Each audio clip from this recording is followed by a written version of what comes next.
the so-called gender paradox. And that's a very interesting thing because it's really put their tails in a knot in Scandinavia.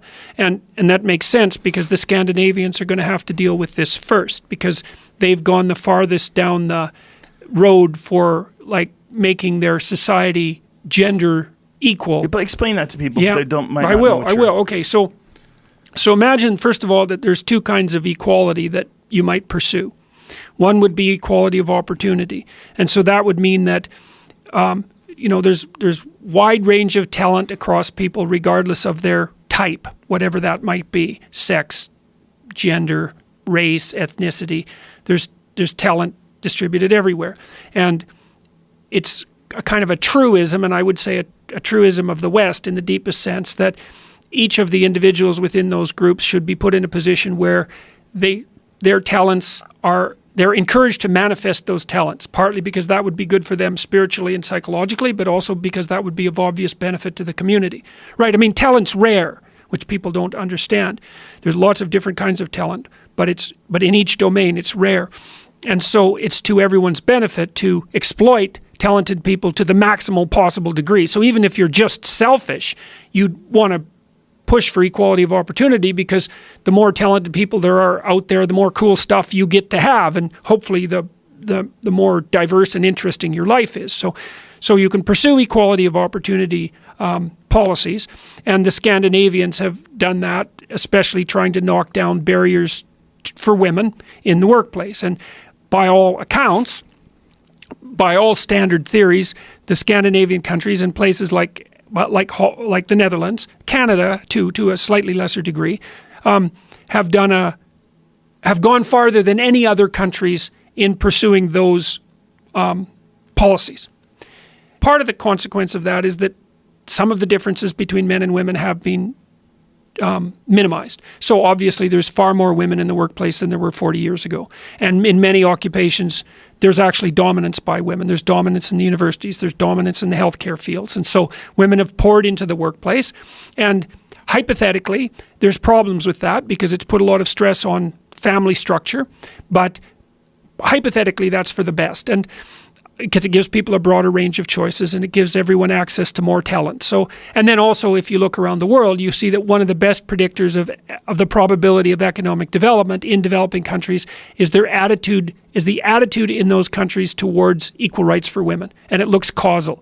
The more positively the country is predisposed to female rights, the more likely they are to develop economically. And maybe that's because that indicates that they're open to new ideas or something like that, or open to transformation. So that's one kind of equality. Open up the playing field so that everybody has a chance to compete and cooperate and land where they will. But then the other kind of equality is equality of outcome. And that's often described as equity in today's language. And so the ultimate equity utopia would be take every job, every conceivable kind of job, and then stratify that by every conceivable level of authority within every job. And then ensure that every single category of person is represented in precise proportion to their prevalence in the population. So every job should be 50% women and 50% men, and say 13% non-Western ethnic minority, and whatever that happens to be. And then you could break that down. And otherwise there's evidence of systemic prejudice. Okay, now, first thing to say about that is that's impossible. And the reason it's impossible is because there's no limit to the number of ways that you can categorize people into groups. So, you know about sex and ethnicity and race, maybe those are the obvious ones, but now you have gender, and then you have ethnicity, and, and then there's attractiveness and intelligence and temperament and height and age and socioeconomic background. And I mean, let's say there's 20, but there's a lot more than that. There's no possible way that you could ever regulate a society so tightly that every single one of those groups was equally represented in every single one of those occupations at every single level of the hierarchy. Most working class people, let's say, are far more irritated with the intellectual elite than they are with the wealthy elite. And that's because they think they could become wealthy, and they could. but they don't think they could become part of the intellectual elite. And it isn't obvious to me that the intellectual elite, so those would be the liberal left-leaning types that dominate the media and academia, are particularly positive in their attitudes towards the typical working class person. I think they're prejudiced and elitist. I do believe that that's the case. And I think they're also, what would you call it, patronizing. And so they're much more concerned with the 1% who are the cognitive elite than they are the 1% who are the economic elite, because at least they think that's a game they could play. Psychologists have come to a pretty decent agreement about standard personality models, right? So there's extroversion, neuroticism, agreeableness, openness, and conscientiousness. And they look fairly stable cross-culturally. And that was all done by asking thousands of people hundreds and hundreds of questions and then grouping them statistically. So it was atheoretical, basically. It took computational power and statistics to find out that these are how traits group. So extroverted people are sociable and happy, and neurotic people experience a fair bit of negative emotion. So that's the positive and negative emotion dimensions. Agreeable people are maternal, and disagreeable people are competitive, and there's a fair bit of male-female difference there. Conscientious people are dutiful and industrious and orderly, and the open people are creative. And so those are your basic 5 dimensions. Okay, so that's been established, and everyone more or less agrees on it. Now, maybe there's 7 dimensions, and we've got a questionnaire that breaks the 5 down into 10. That's called Understand Myself. But basically, there's good consensus on the 5. Okay, so now, as soon as you have the 5 basic traits, you can ask some questions like, well, do men and women differ? And so what you do is you just give the questionnaire. You can either fill it out yourself or have other people fill it out on your behalf. So, and it could be a teacher, it could be a parent, and that's all being done. And what you find is there are systematic differences between men and women. And the biggest differences are that women experience more negative emotion and that they're more agreeable than men.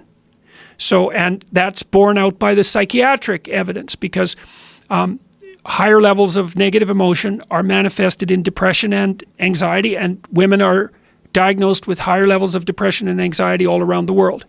And with agreeableness, that's also borne out by the clinical literature in some sense, the medical literature, socio-medical literature, because disagreeable people are more likely to be incarcerated, because it's the best predictor of being incarcerated, even though it's not a very good predictor. And men are incarcerated at about a 10-to-1 rate compared to women, and are more likely to be antisocial and conduct disordered. So the personality differences are mirrored in the socio-medical literature. Okay, so there are differences, but then there's a question. Are those differences a consequence of socialization, or are they biological? And the answer to that is tricky, because how much something is social and how much it is biological actually depends on the social circumstances. So, well, here's an example. If you have a society where no one has enough to eat and people are starving, then there's a huge cultural effect on people's intelligence, let's say, that's mediated by economic factors, even though it's got a biological origin, right? The starvation. So the relationship between biology and culture is actually partly culturally dependent, so it makes it complicated. But in any case, here's how the scientists decided to address this.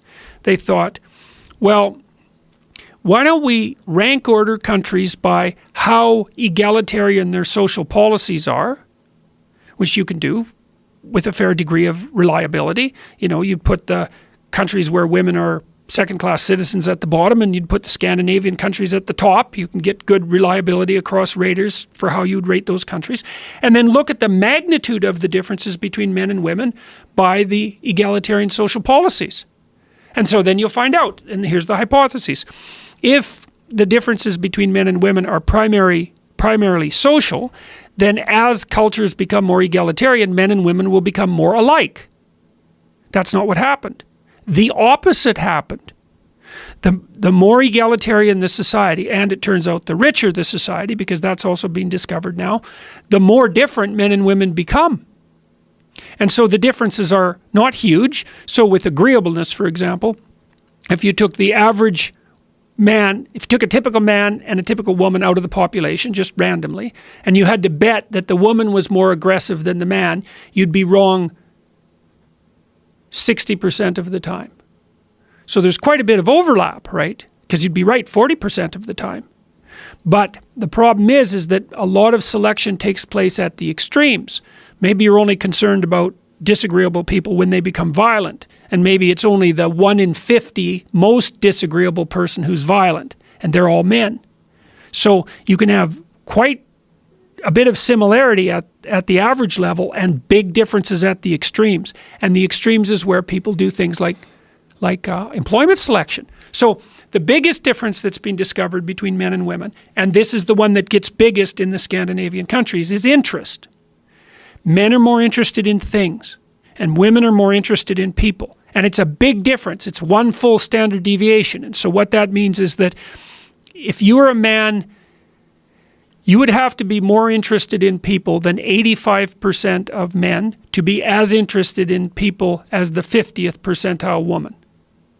And you'd have to be more interested in things than 85% of women to be as interested in things as the typical man. You cannot have equality of opportunity and equality of outcome at the same time. It's not possible. Because as you make your society more egalitarian and you open up the opportunity for equality of outcome, you increase how different men and women are, and that changes their occupational choice. So if men are more interested in things, which they are by a substantial margin, then way more of them are going to be engineers. There are fewer women mathematicians in the higher echelons. Okay, but here's something interesting about mathematical ability. First of all, it's very rare, so that's the first thing to keep in mind. Now, it looks like, if you look in junior high, that mathematically gifted men and males and females are approximately as common. Now, there's a little bit of debate about that, because there is some evidence that maybe at the very upper extremes there's a male advantage, just like there's a male disadvantage at the low end, because the male distribution for intelligence might be flatter.